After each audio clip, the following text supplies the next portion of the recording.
People to wander in and find their seats. Who has been to one of these style things with me before? Okay. For the rest of you, probably the lion's share of this is going to be Q&A. The Q will be y'all.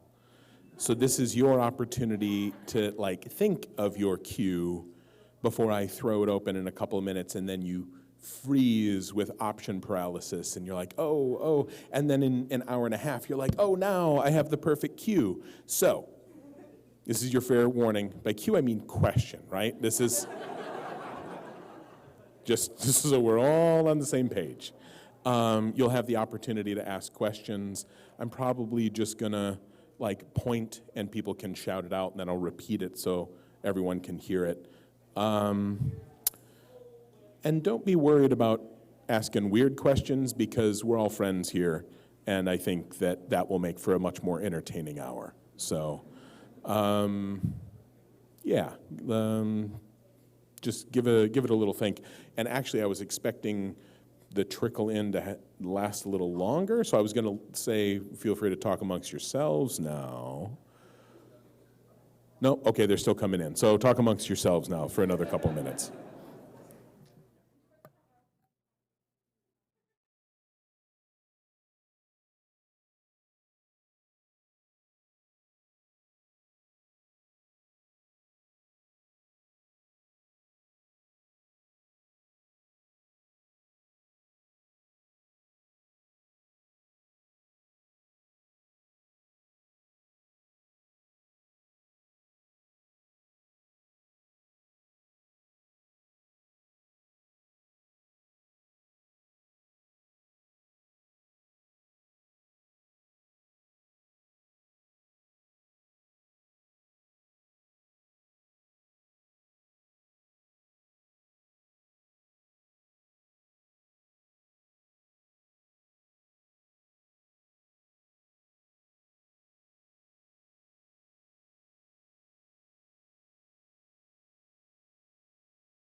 Last of folk kind of get settled in the back there.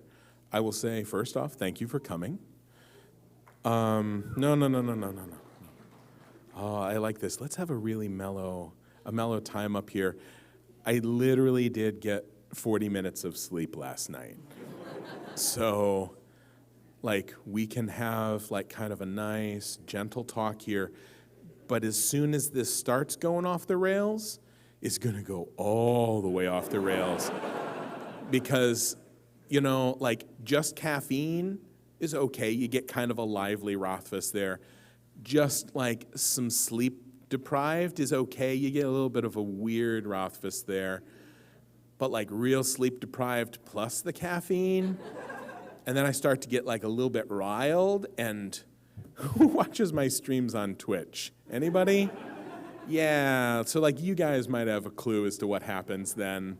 There's one little question and suddenly we're talking for an hour about this great idea for a show that I have, which I shouldn't bring up here. That should not be our opener.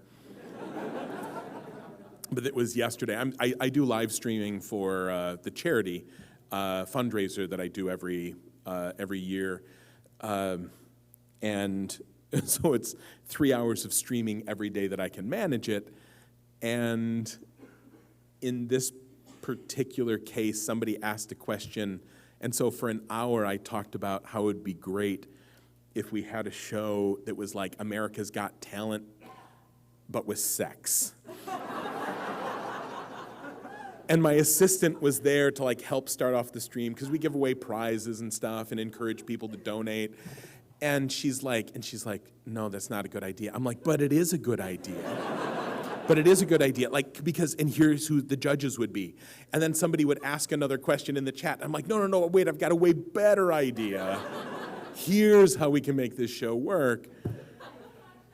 See, like, we would, okay, no, we're not. We're not. We're probably not going to spend a lot of time fleshing out my...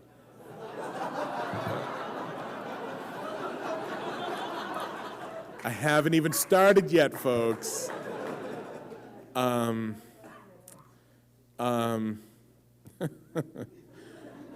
Okay. So, let's cover some ground rules. I would really appreciate it if y'all muted your phones. And I will do the same thing. Because, especially when I'm low on sleep and high on caffeine, if something interrupts me partway through, I will never remember the end of what I was about to say. Also, in the interest of full disclosure, I say Q&A. What will really happen here is you will ask questions, and then I will tell a story that vaguely relates to the subject of your question. That's all you can reasonably hope for. I just want us to be on the same page here. And now I need a little bit of demographic information here, because it used to be, I kind of fell into this format when I was doing book signings for my book tour. Because traditionally, if an author does anything at all, they read from their book. But like if you show up to a signing and then somebody reads at you for an hour, with rare exception, it is an excruciating experience. Unless like you are Neil Gaiman or Garrison Keillor or David Sedaris. They're the only three people I think that could pull that off consistently. But instead, I would read little bits of things and then I would do some Q&A in between. And then I did more and more Q&A because I kind of enjoy the interactivity of it. It makes everyone a little different. And I got really comfortable in the format, and then I did one of my very first PAXs out at what used to be Prime, and now, are they calling it West? Yeah. And so they put me in the big 1,000-person room, and then I filled the 1,000-person room, and they had to turn people away, and so I kind of launch into my thing, and I'm getting some laughs, and then I get some questions, and then some more, but like the room feels weird, like I'm not getting the responses from the room that I'm expecting. And so finally I stop and I go, who here has read my blog? And like maybe 25% of the hands go up. Because normally if somebody comes to see me at a signing, they have read my blog, because how else would you find out about the signings? You follow me on social media. I get 20% of the hands. I'm like, oh, okay. And then I, on a hunch, I go, who here has read my books? And we get maybe half, and I'm like, oh. And then it was like, why are you here? Because this was maybe like, I think it was maybe even before I was doing AI. And so the issue was like, why would you come? And people were like, they put you in the big room. Like, you must be kind of a big deal if they put you in the big room. And I'm like, okay. Well, welcome to something that you probably could not anticipate. So let's do this real quick. Who follows me on social media in some way? Okay, so though y'all have some idea. Who does not really follow me on any social media? Okay, you guys might be really thrown off. Who has only knows me from D&D and hasn't read the books? Oh, okay. Who? I just start wanting to ask weird questions. I'm gonna reel that back in. No, we can't.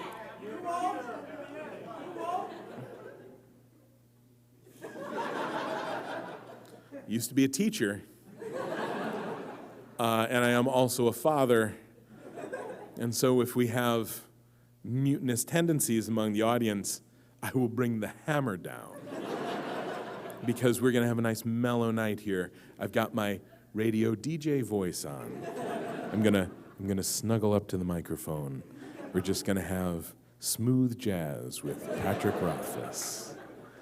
Somebody out there just realized they have a thing that they didn't know they had. Somebody raised their hand in the back. I don't want to know who that was. So let's. I feel like now that we've started in here, I should close my eyes and give people the ability to leave this room. If you didn't know what you were getting into, so. Let's do a little bit of Q&A. I will also say, because we have 50 minutes-ish here, and we can do this a couple of ways. We can do this sort of the standard Q&A, and you can ask me sort of the standard questions, which I don't mind. I have answered these questions before, and there's some fun answers to them, and you might get something different given that I'm a little wiggy right now. Or we could, because I consider those like first date questions, right? Because here in a Q&A, a lot of you have never been to one of these. You may not know me in any way through social media, which means you just maybe have seen me perform D&D somewhere or have read a book but don't know anything about me other than that. But others of you have read a lot of my blogs, and which means you know more about me than my family. And this ends up with a weird divide in the audience where some people are like, I'm a little curious about this Rothfuss guy. And other people are like, Pat Rothfuss is my best friend, and we're going to live in a tree fort together. But here's my take on it, because the purpose of a first date, for those of you that don't know, no, I'm serious. A first date, the purpose of it is to establish that the other person, that neither one of you are a sociopath. And so you get together, and like you show up, and you're like, I have arrived at the place I said I would be at. I am wearing clothes. Do you like to eat of the food? Yes, I like to eat of the food, you know? How do you feel about the weather that we are having? I have weather feelings as well. Here are my rather unsurprising weather feelings, right? Which I have articulated like a human being. And this is a first date, right? And it's mostly because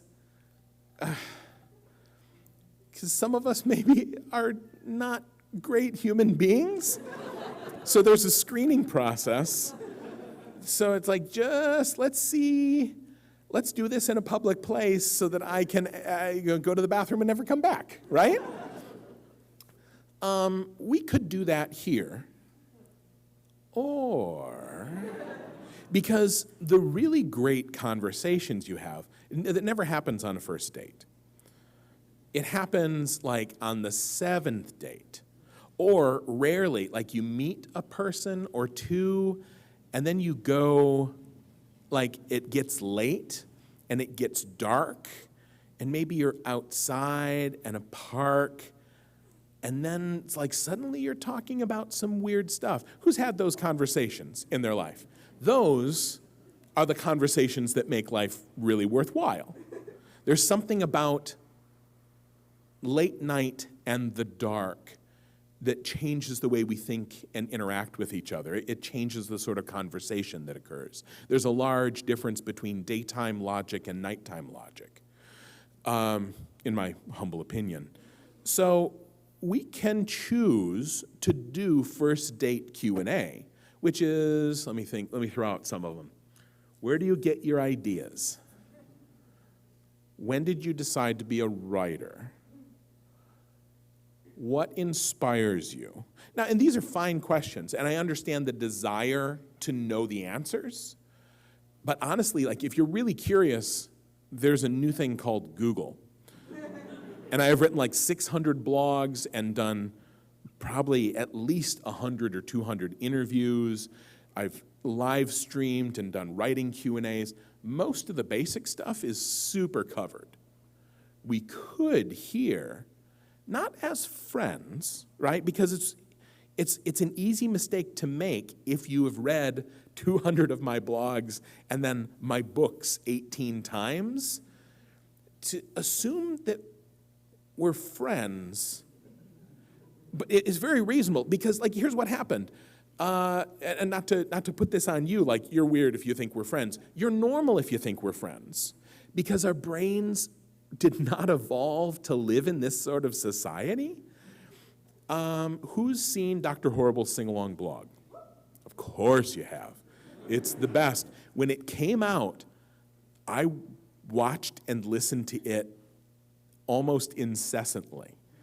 And to the point where I would like turn it on and like turn it up real loud and listen to it and sing along in the shower because I did not want to be away from it for that long. And then I went out and I did a book signing in Pasadena, Pasadena.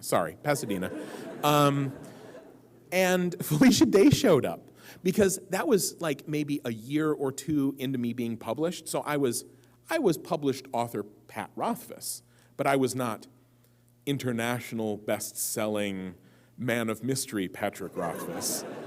And Felicia Day was still Felicia Day, but she was not Queen of the Geeks, founder of everything, awesomest, whatever, the Felicia Day. And so she just kind of like cruised by the signing, and she showed up, and I was like, I was a grown-up, and I did not go, holy shit, everybody, Felicia Day just showed up, she's in the back of the room right now.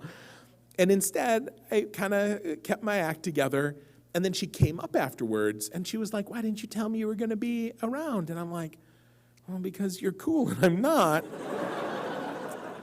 But we talked a little bit, and as I spoke to her, because we'd emailed a little bit before that, and we'd interviewed each other for each other's blogs, and again, this was way before like either one of us were any sort of a big deal. But I had been listening and watching to Dr. Horrible's sing-along blog at least 3 or 4 times a day for weeks, which means I had seen her face more than like members of my family or any of my friends. And as I was talking to her, like, okay, we've hung out and we emailed back and forth, and I think we even talked on the phone once. But I'm like, this is Felicia. She's my friend. But then I was there, and then suddenly I actually experienced vertigo. And like the room sort of went, whoa. And I'm like, and that was my brain realizing that this was the first time I have met this person. And that my brain up until that point was like, well, you know this person. She is of your tribe, like this ancient monkey part of my brain, which can only conceptualize 50 other monkeys because it was never built to interact with more than 50 monkeys. It's like, this is one of our monkeys. This is one of our monkey family. This is Felicia Day. And so you see Felicia, and I'm like, hey, monkey friend, I will pick the nits off you because this is, and then, so I'm sitting, yeah, this is getting weird.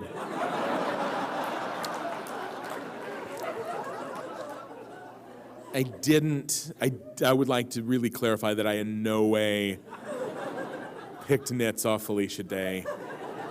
I would like to go on the record, actually. You can tell Twitter that. I forgot what I was talking about. Vertigo. So here's the thing.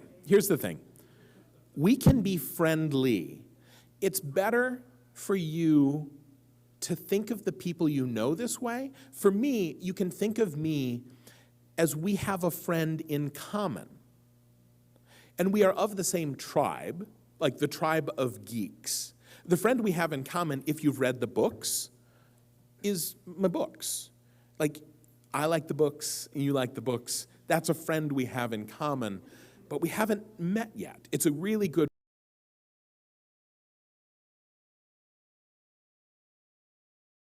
and I'm like, so sorry, I don't know where I'm going yet. I'm trying to get there, I don't want to be late. And they're like, cool. Those are the people that have read my blog, and they know what I look like from social media. There was also one person, as I'm just walking, and I hear, finish the book!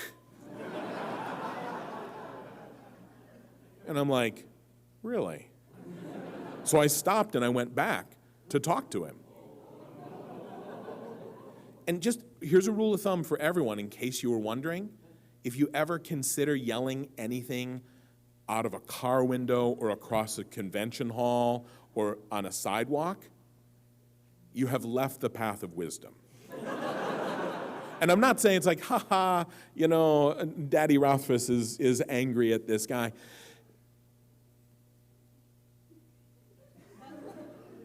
Just don't. You know, because like, and really, can any of you think of a time you were ever shouted at from a car or on the sidewalk or across, you know, where it was good? You know, maybe 1 in 100 times? And that's because, and here's the key, it's because it was a friend of yours, right? We're not friends.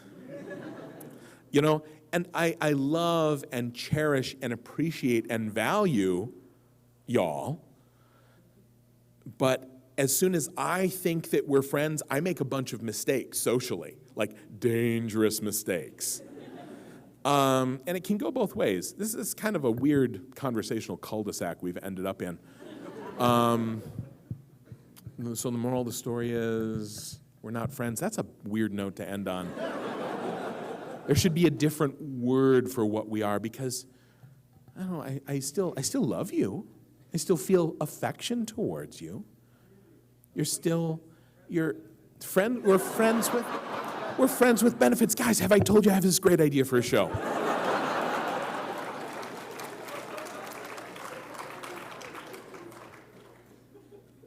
There's a couple of kids in the audience. Yeah, I know, I can see you. You have no idea how well behaved I'm being in the situation. Let's answer some questions. I just wondered if there is an interesting story behind your lack of sleep, or if it was a badly timed flight. The flight left at 6:30, so I had to be up early in the morning, and time difference, and I'm a night owl. 45 minutes of sleep? Yeah. Well, 40 minutes of sleep. I hit the snooze button once. If I am on a first date and I find out she's a sociopath, what do I do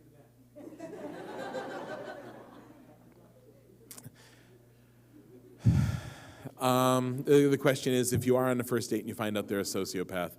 Now, we probably shouldn't throw around the term sociopath really lightly. However, because it used to be the common statistic was, you know, and there's a clinical definition for people who experience sociopathy. And there's fine shades of difference between a sociopath and a psychopath. And people used to think that this was like a 1 in 1,000 thing. This was like a weird, like, evolutionary throwback, or like, you know, sometimes somebody's just wrong, you know? But there's been new research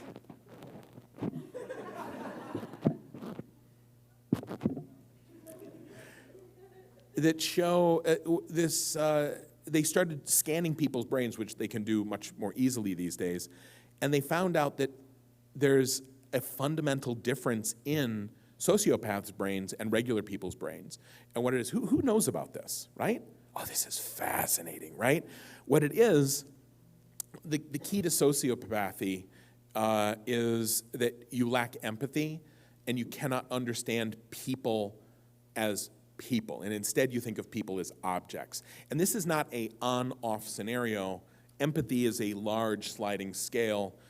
And honestly, the further up towards the empathy, the max empathy, like 11 empathy, the more of a worthwhile human being you are. In my opinion, it's the defining human characteristic because we are cultural creatures. We interact together.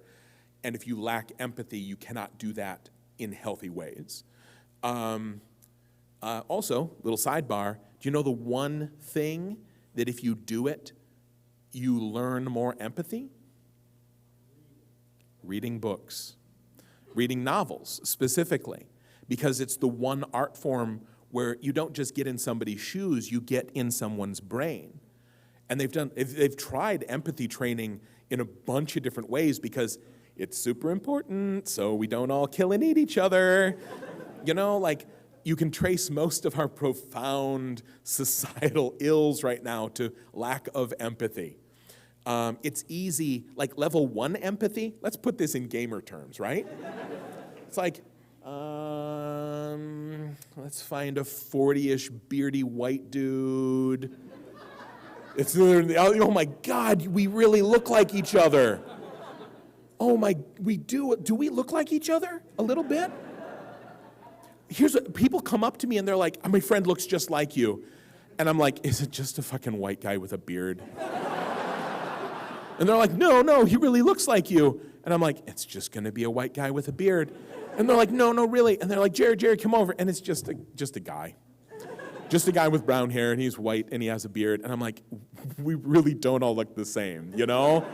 But I think our faces are kind of, you're the first person I've actually seen, I'm like, a little bit. Okay, so, no, leave him alone. I shouldn't have done that. It's bad enough that he has to look like me, right? Let's not make his life any more difficult. So I see this person. Not only, you know, are they similar and share certain characteristics, but like they actually look like me. And so I go, this is level 0.5 empathy. And I'm like, if I see this person in distress, it will be easier for me to empathize with them or imagine what it is like to be them. You know, the further you get removed from your own experience, your own appearance, your own culture, your own upbringing, this requires greater and greater levels of empathy. You know, to the point where I would argue that high levels of empathy include things like trees and animals. No, we're gonna not talk about animals. Like dogs and cats. That's a different thing. So, oh God, I'm getting lost in the weeds here. I'm talking about 8 different things at once. Back me up one step. What was I talking about before this? One person tell me. Sociopaths, right. So, they want to know how to teach people empathy so that we can all be good together. And so this person brought in some like straight up like bad sociopaths, scan their brains, and they're like, oh, here's what happens. Normally something happens to you, and in your head it goes emotion, and then up, you know, and then you can think about it. And with sociopaths, what happens is you show them something, and this doesn't happen. Instead, up here in your frontal cortex, the part of you that models behavior, that part of your brain lights up. So instead of like feeling a thing, what happens is you're like, how does one feel about this? This is the fucking Voight comp, is what it is. Instead of, because these people, and it's not like, this is not a sliding scale. What this is yes or no. People's brains do this or they don't. And the thing is, they started scanning more people's brains and finding out that a lot of people that were just regular had this other type of brain. this upfront modeling. It's like, how does one human? Here is what one exhibits when one sees this. You want to know how many out of 1,000 have this? 800, all of them, everyone. We're all monsters, just devour each other now. 1 in 20 people. Now, what's the difference between people who like Hannibal Lecter it? It's acculturization. If you grow up in a family where you learn the rules and everyone is civilized, that behavior is modeled around you. And then you learn how to behave in a civilized fashion. And so you still have this underneath thing, but you can be a perfectly okay part of society. Now, why was I talking about that? First date. God, thank you. So here's the secret. You can only tell if this person is like on the surface monstrous, like all the way down. A lot of people, think of the statistics, right? 1 in 20 people, we might be slanted one way or the other in this room, but I don't know which it is, have this issue. So you really can't tell. That's the moral of the story, is you're fucked. There's no way to have a good relationship with anyone. We're all doomed. Society is burning, and this is why. Next question. Ask me something cheerful. If you could fuck one of your characters.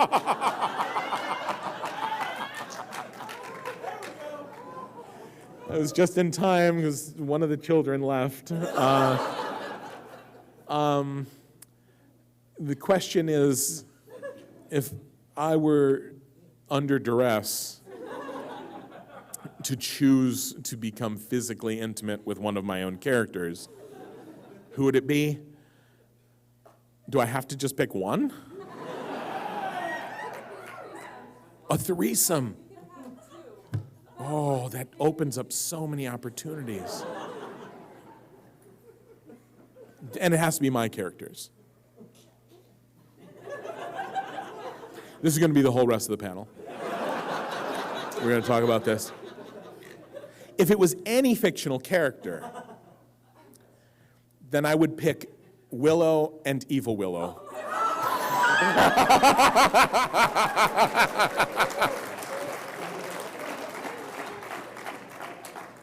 My characters, Bast is way up there, you know? Like Bast, enthusiastic and good at what he does. High degree of empathy. And fit, right? Yeah. Let's not, I'm gonna actually say, think about this in your own heads and do what makes you happy, right? Because I just realized, I'm like, oh shit, no, there's no way I should answer this question. Yeah. What has been your favorite moment in Pop Gun? The Battlegrounds. Yeah. There's a murder simulator called PUBG. Favorite moment probably was one of the very first games I played with Kate Welsh, and she's logged 2,000 hours in this game, and it's a shooting game. Like you go and you shoot people, and then they try to shoot you, and then you do it all over again. It's not my kind of game, but a bunch of my friends were playing it, so I figured I'd give it a try. And it looked kind of interesting. Plus, there's a looting thing, and if there was a game that was all just looting, I would play it. If anyone's watched me on the stream, it's like, there's a barrel up there and among some trees. I wonder, I will spend half an hour figuring out, how can I need to go to town and buy a teleport scroll so I can, so yes, looting pretty much in a TV show. My pitching the TV show that's America's Got Talent with sex was the entire stream yesterday. Anyway, so Kate is playing this game. She plays to win. She is a dead-eye shot. She knows the map. She has the strategy. She's like a 20-year veteran in the military. And I'm like, where's my key binding? Is this a good gun? And I'm running around. And we started with a squad of 4. We were down to 2. It was just me and her. And she's like, okay, and we're down to like the last 6 people out of 100. And she's like, okay, now here we go. She's like, and she's crouched behind a rock. She's using the natural cover of the terrain. And she's like, okay, they're up over this ridge. The circle's going to close in on us. We need to. Do you hear those shots? They have an AK. Ooh, that was a suppressed, Kark. And I'm like, and there's a video clip of it. I run in from the side, and I'm like running and jumping, and I jump up on top of the rock, and I'm like, hey, Kate, look at this cool rock. I'm like, Kate, like, this is cool. Like, we don't get stuff like this in Wisconsin, Kate. Like, do you have any idea, like, the geographical events that have to happen to, like, leave a rock like this on otherwise, like, the glaciation alone, and okay. And you see her on her stream, she's just like, there are people actually trying to kill us here. You're running around and jumping up and down on this rock. She's carefully hiding herself. And just the expression on her face, as she was stupefied with my behavior, that was probably my favorite minute, my favorite 30 seconds of PUBG. Yes. We've just found out that Eldon has joined an online dating site, and I'd like to know what's on his dating profile. I'd like to know if Eldon had just joined an online dating site, what's on his profile? Which online dating site? Grindr. Somebody said Grindr. Probably not Grindr.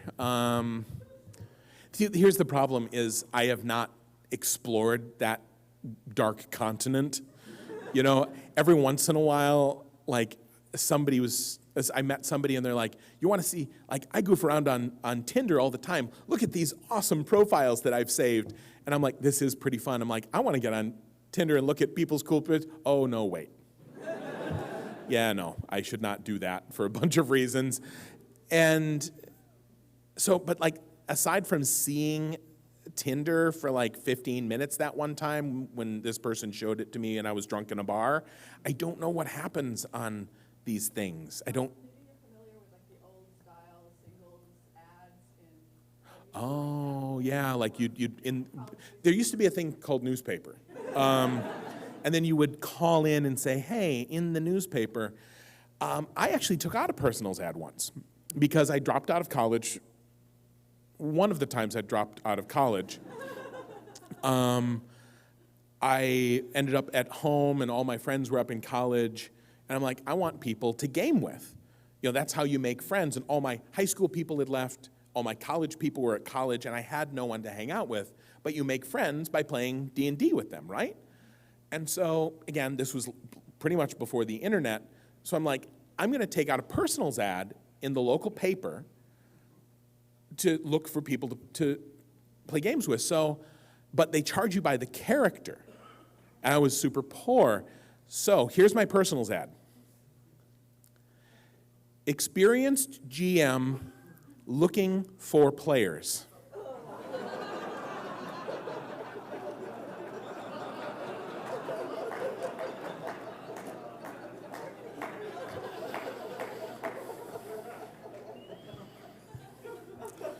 To form a party.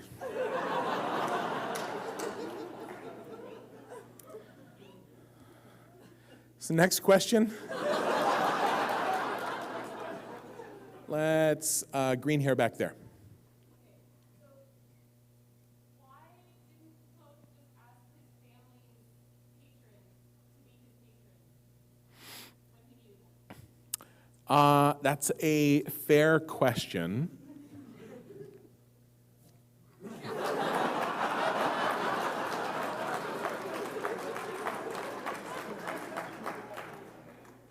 It's a very fair question.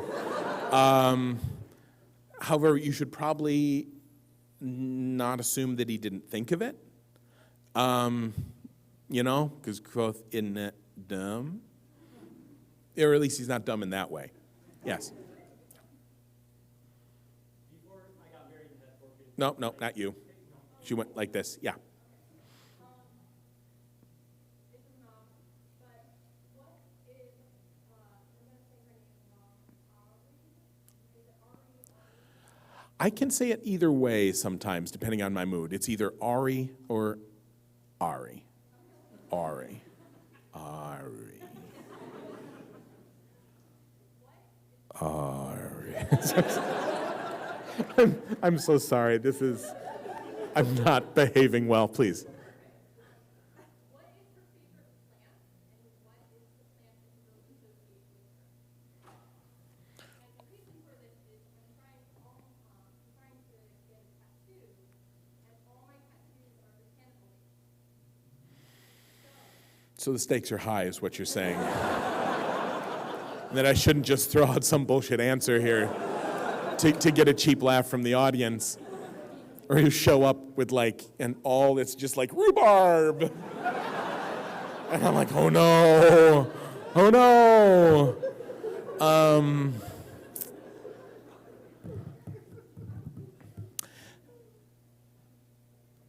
Once, here's what used to happen. I used to have a big, watch me start telling a story that doesn't answer your question, then stop and go back and tell another story to introduce the story that I was about to tell.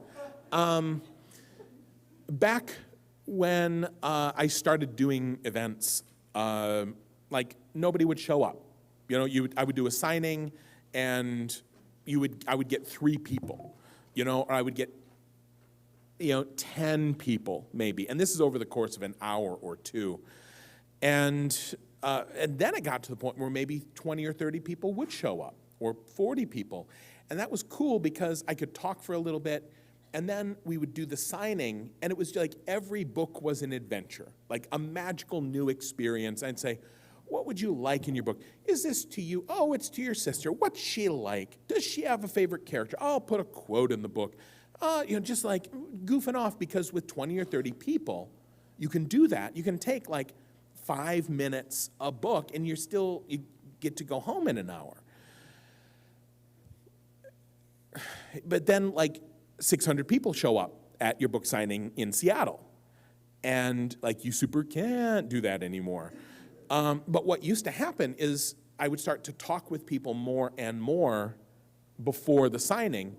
And we'd chat, and I'd say, make sure, and they would feel comfortable around me. They'd come to the front, and they'd say, instead of a quote, from the book, they'd say, so give me a quote from Bast about fatherhood. And I'm like, I know maybe why you would want that, because it's here's things that I like and that are important to me, and I like your books. I want all of them in one place. Plus, you are clever, so do a clever thing. And finally, what I started to say is I will write a quote, or I'll write something interesting or clever, but come up with it before you come up to the front of the line, and then I'll do it. And what would happen is, invariably, most of the people would get to the front of the line, and they're like, you can just sign it. I'm like, do you want anything? They're like, I can't think of anything. And I'm like, I know, right? Now imagine having to do it 60 times in a row. On my best day, I can't do that. Although I did have fun in the signing line right before this. I was goofing off there. So I would love to help you with that.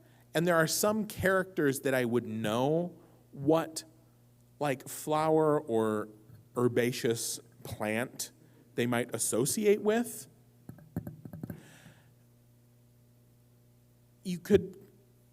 There's worse places you could go than to an apple tree.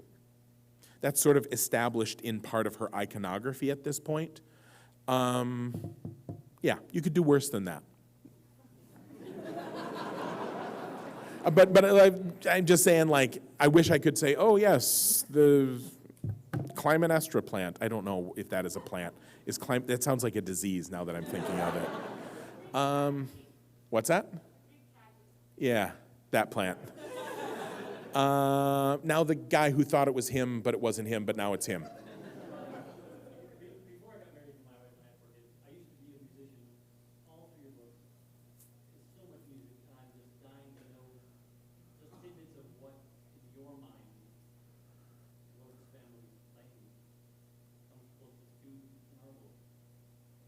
In the form of a question. What does the music that the demo room play sound most similar to in our world? What does the music sound like compared to something in our world?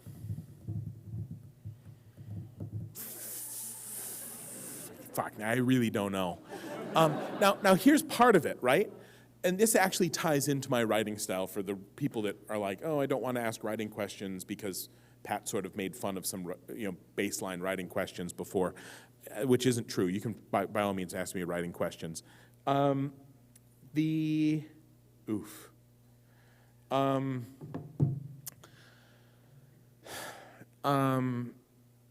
I've literally forgotten your question in the time that it took me to look at the time on my phone.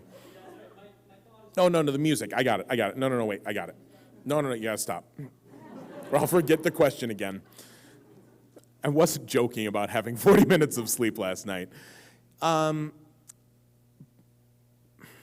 am a very implicit writer. In my writing style, most of what happens is implied rather than explied, right? I'm glad you like that. A lot of times if you're reading a book, it's the shortest distance between 2 points where it says, Joe, what the hell is wrong with you? Joe said angrily. And then it says, oh, Joe is angry. It says right here, angrily. I don't write that way, partly due to my style and partly due to conscious choice, because if I tell you what to think about his emotions, I'm effectively saying, hey, here's what's going on in his head. He is angry.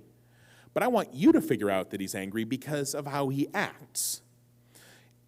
And so what I will have is there's a lot of physical description of things like somebody might lean forward, they might furrow their brow, they might, mutter or grumble, or they might say something loudly, but rarely do I attach an emotion to it. Similarly, I don't describe people with a great deal of detail because, what do we know about Fella? Dark hair. She's beautiful. That's what we know about Fella. And that's all. And so what happens is, she has dark hair, she's beautiful, and after that, you do all the rest. And all of you in your minds come up with a beautiful, dark-haired woman. And it works because you come up, not just that she's beautiful, right? One of the most beautiful women at the university. And so you're like, oh, one of the most, and then you go, oh, I know. And then you go, bing, and it's in your head, and you're like, oh, wow, she is the most. Whereas if I described her, that would not be everybody's jam. And so because I imply to you, and then you do some of the work, there's a lot more engagement, a lot more emotion, a lot more buy-in. A lot of really interesting psychological things happen. The problem is it's really hard to write that way because you have to give a few details but not too many details. With Ari, when I wrote Slow Regard of Silent Things and we were going to illustrate it, I became really worried because I realized we couldn't show her face because all of you know how Ari looks, and as soon as I show her face, I take away your ability to choose what she looks like. And that's awful because one of, the heart of Ari in some ways is the fact that she is a little bit of a mystery. And so if I pull that mystery away from you, then Ari has lost something really important. Same about the under thing. If we visually depict the under thing in this book, then you're like, oh, well, that's not what I imagined it looked like at all. And then I've taken something from you. I haven't given you something, which is what I should do as an author. I have removed something from your ability to enjoy this experience. Similarly, when I describe music, you'll notice that I'm not like A sharp, arpeggio. I don't know musical terms, right? You know, I describe these things in emotional terms so that then you can be like, oh, a really complicated song. It's like, I can imagine a complicated song. And then you think of, some of you will think of fucking Primus. Some of you will think of Mark Knopfler, you know, the amazing guitarist. So that's a long way to go to say, I don't know because I have left it up to you, but if you want more specific, like a specific interpretation of it, just wait until my new best friend, Lin-Manuel Miranda, produces some stuff for the TV show. What Lin said, and I'm pretty sure I'm free to share this, and they're like, so Lin, have you thought at all about what this would be? What it'd be? He was, oh yeah, I've thought about it. He goes, I think it should be like medieval, but really fucked up. I'm like, yes, I would love to hear that. Thank you, Lynn. Anything you write, I know will be beautiful. Okay, we got 10 minutes. I'm gonna try to do quick questions. So if your question takes longer than 2 sentences or 1 breath, it is too much. Oh, more hands shouldn't have gone up there. They should have gone down instead. Yes. Brandon Sanderson left himself logged in his Reddit account on your computer when you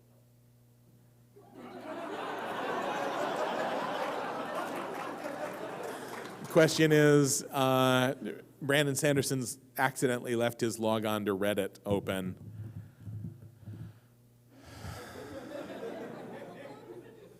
I would start writing bad King Killer fanfic.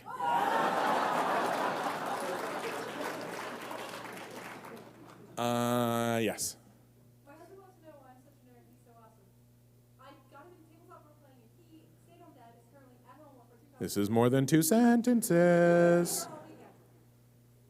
What's the question? Why am I such a nerd and my husband's so awesome? I do not have the context available to answer that question. What? Sorry. Yes. What's the deal with 7-word sentences? It's a fair question.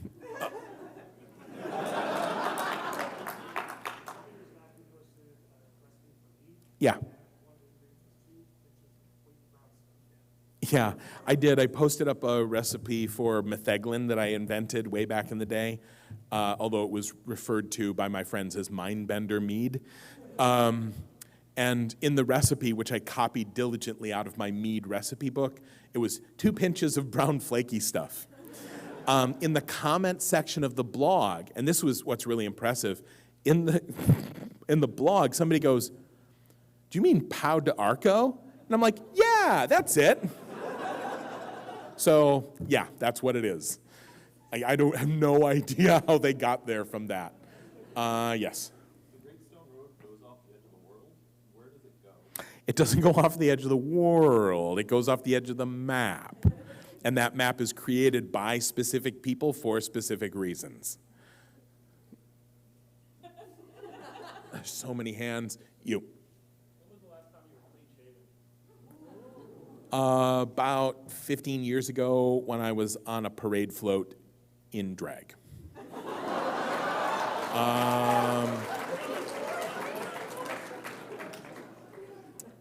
We just had a bunch of dude questions. Let's get a not a dude question. There we go, in the back. Can you tell us a very brief magical Lin-Manuel Miranda thing? I just did. He sent me, he was noodling around when I was out at New York Comic-Con. I was just hanging out, and he sent me a text, which, by the way, that by itself, period, that would be like a magical, it's like Lin-Manuel Miranda sent me a text. But also, like, he was like, hey, here, and it was like, it was a fucking audio file. And he's like, here's what I did. I was just kind of noodling around.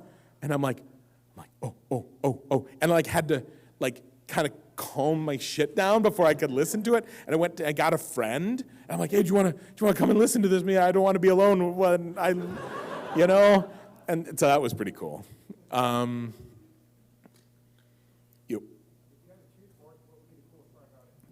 The library would be the coolest part of my tree fort.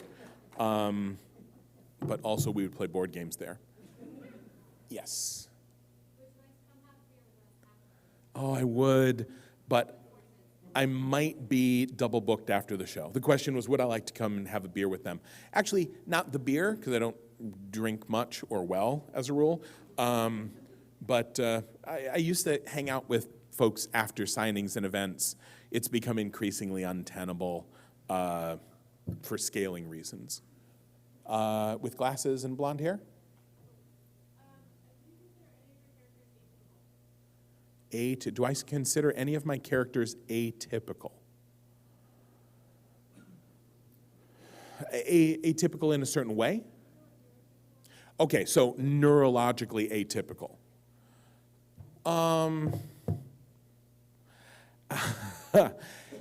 Most of my friends are creatives.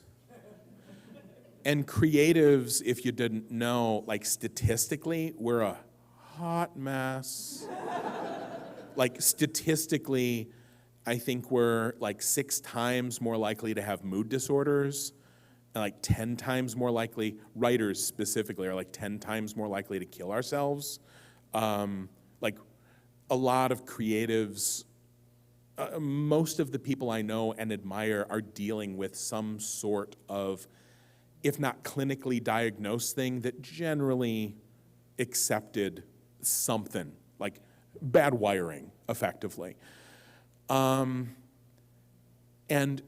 I remember, and this was just fairly recently, because I talk with them, and like, one has depression, and I'm like, I could use some tips, and somebody has anxiety, and I'm like, you know, like, how do you get on top of that? I have psychothalmia, which means it's sort of like, it's not like manic depression, but I do go up a little too high, and I go down a little too low. And neither one actually is really good for me, because if I go up a little too high, then I'm like, I can do all the things. I can do, oh, you want me to write a comic book? I can do that. 2 weeks. I can figure out how to write a comic book. Want to make a board game? I can do that. Let's do a Kickstarter to do this board game, video game with the board game. Let's do it. I will do the art direction in 2 weeks. When I'm up, I think I can do anything in 2 weeks. And you think it's a joke until I tell you I was going to open a bookstore, because it turned out our local independent bookstore was closing. And in my head, because I was on the upswing, and I'm like, oh no, well, hold on. I know where there's a good building. I know a person that used to run a bookstore. They still have their stock and fixtures. I can just put all these pieces together. We'll do a capital campaign. We'll do some crowdfunding. We'll tie it into the community. I know the Portage County Art Board director. We can do this. 2 weeks. And I was not making a joke. In my head, I'm like, okay. And so this sort of thing does really screw up your life. Especially when after you're like, yeah, I do all this. Oh. And then when you're down, you do not, nothing happens in no weeks. So I ran into a friend, and I'm like, so do you got any whatever? And he's like, nope. And I was like, whoa. Really? And my first thought was, that's weird. That's really weird. Because, and for those of you that don't know, 1 in 3 people has a clinically diagnosable mental thing at some point in their life, if not all of their lives. So actually, and just who here is currently medicated? Right. Who here is currently going through therapy for a thing? Oh my God. Fucking go to therapy. Who has ever been to therapy? Okay, that's better. If you never have been, my life would be immeasurably better if I had done it a decade earlier. Like, Like the only reason that my life is in any way okay is because I've built up some skills in the last 4 years. You know, my relationship would have been better if we had gone to relationship counseling 10 years before we started. So please consider it. We have a huge cultural stigma against it, especially if you're smart, right? Because you're supposed to be able to take care of all your own business, right? No. Go to therapy. Really go to therapy. I love my therapist. Do it.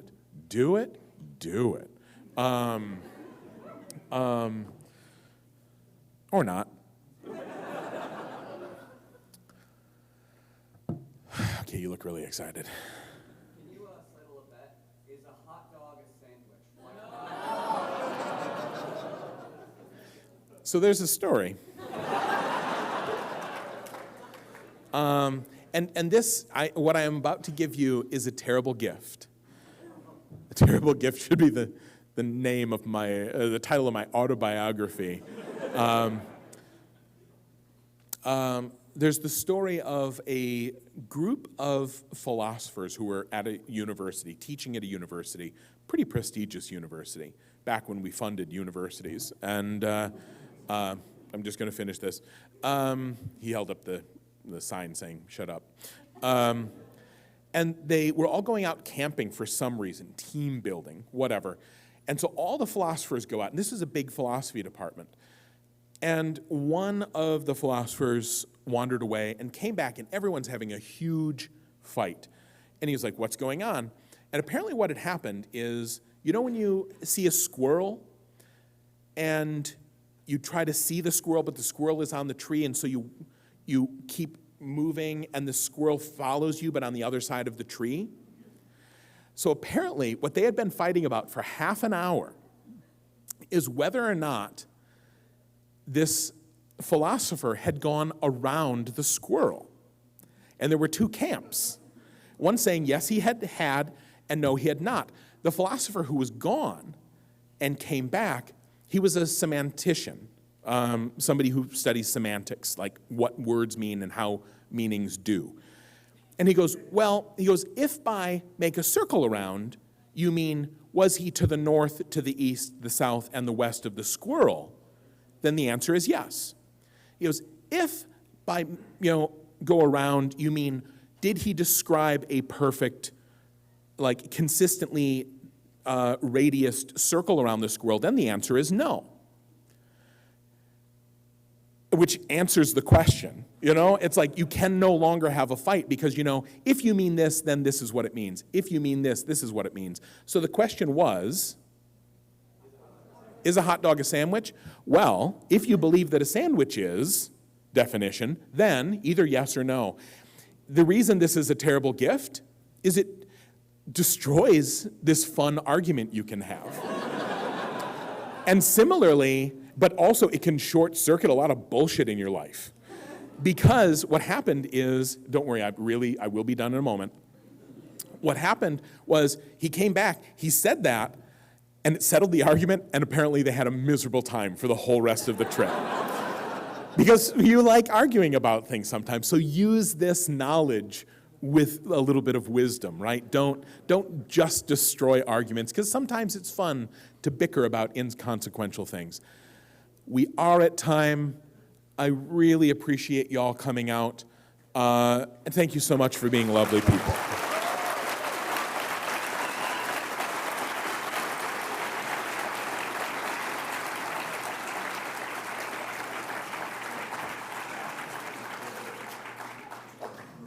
That's all.